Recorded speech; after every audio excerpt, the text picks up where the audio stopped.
बहुत समय पहले की बात है। कल्याण कटक नामक गांव में भैरव नाम का एक शिकारी रहता था। एक दिन उसके मन में आया कि आज हिरन का शिकार करेगा।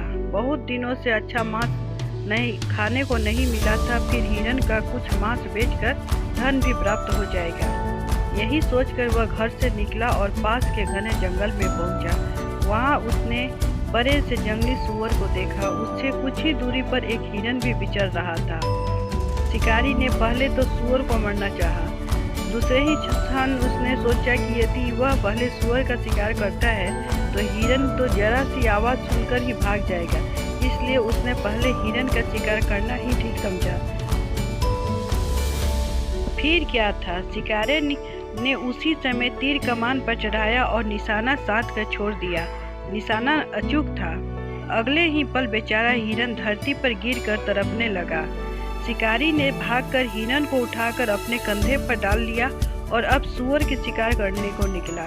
तो जो इसी बीच न जाने कहाँ छिपा था। वह मन में भविष्य की योजना बनाता जा रहा था। उसने सोचा कि मैं हिरन के पूरे मांस को बेच दूंगा और सुअर के मांस में से जो भी थोड़ा सा रखकर बाकी बेच डालूंगा। इन दोनों मांसों को बेचकर जो धन मिलेगा उससे भी अपनी शादी रचा लूंगा। जब खोजते खोजते वह सुअर के निकट आ गया तो उसने हिरन को उतार कर नीचे रख दिया ताकि ढंग से सुअर का शिकार कर सके। उसने आगे बढ़कर सुअर पर तीर चला दिया।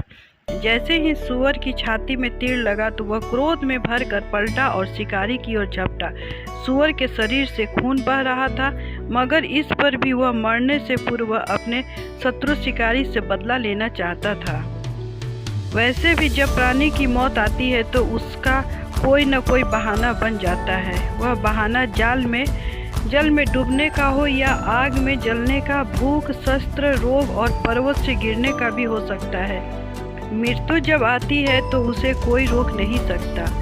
जो जीवन भर शिकार करता रहा था, हजारों जानवरों की हत्या उसने अपने हाथों से कर डाली थी, आज उस जंगली सुअर को मारने का लोभ कर बैठा था।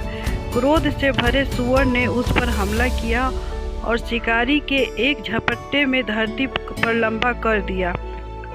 बस उसके मुंह से एक दर्द भरी अंतिम चीख निकली। निरीह जीवों को अपना शिकार बनाने वाला खुद ही शिकार होकर अगले जहान पहुंच गया। सुअर को भी शायद अपने जीवन में यह अंतिम हत्या करनी पड़ी थी, क्योंकि जैसे ही शिकारी धरती पर गिरा तो उसके हाथ साथ सुअर भी गिर पड़ा। दोनों के मरते वक्त पास वाला वृक्ष के जड़ में रहने वाला सांप जैसे ही अपने बिल से बाहर निकला, वैसे ही तड़पता हुआ सुअर उस पर गिर पड़ा। सुअर के नीचे दबकर सांप ही कुचला गया। अब उस वृक्ष के पास 4 शव पड़े थे, हिरन का, शिकारी का, सुअर का और सांप का। यह भी इत्तेफाक की बात थी कि घूमता टहलता एक गीदड़ वहां आ निकला और एक साथ 4 शवों को पड़े देखकर वह चकित हुआ और खुश भी। वाह प्रभु वाह, तेरी लीला भी न्यारी है। या तो बिल्कुल भूखा ही सुलाते हो या फिर इतना दे देते हो कि प्राणी सोचने लगता है क्या खाऊं और क्या छोड़ूं। आज तो मेरे जीवन का सबसे भाग्यशाली दिन है। यदि ऐसा दिन रोज आए तो अपना तो जीवन स्वर्ग बन जाए। मेरे ईश्वर, अब मैं किस मुंह से आपका धन्यवाद करूं। आपने तो मुझे इतना कुछ दे दिया कि मैं कई दिन तक पेट भरकर खाता रहूं तो भी यह समाप्त नहीं होगा। गीदड़ बहुत ही खुश था। वह प्रभु का लाख लाख धन्यवाद कर रहा था।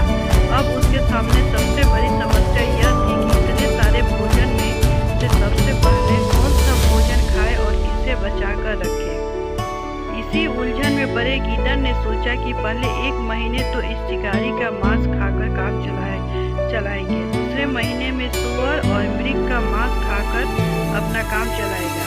जब इनका मांस समाप्त हो जाएगा तो फिर सांप का मांस खाना शुरू कर देगा।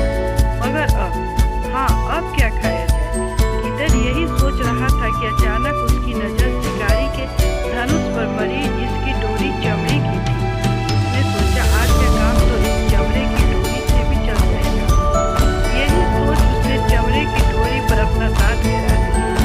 उसी समय वह डोरी टूट गई। उसका एक सिरा बड़ी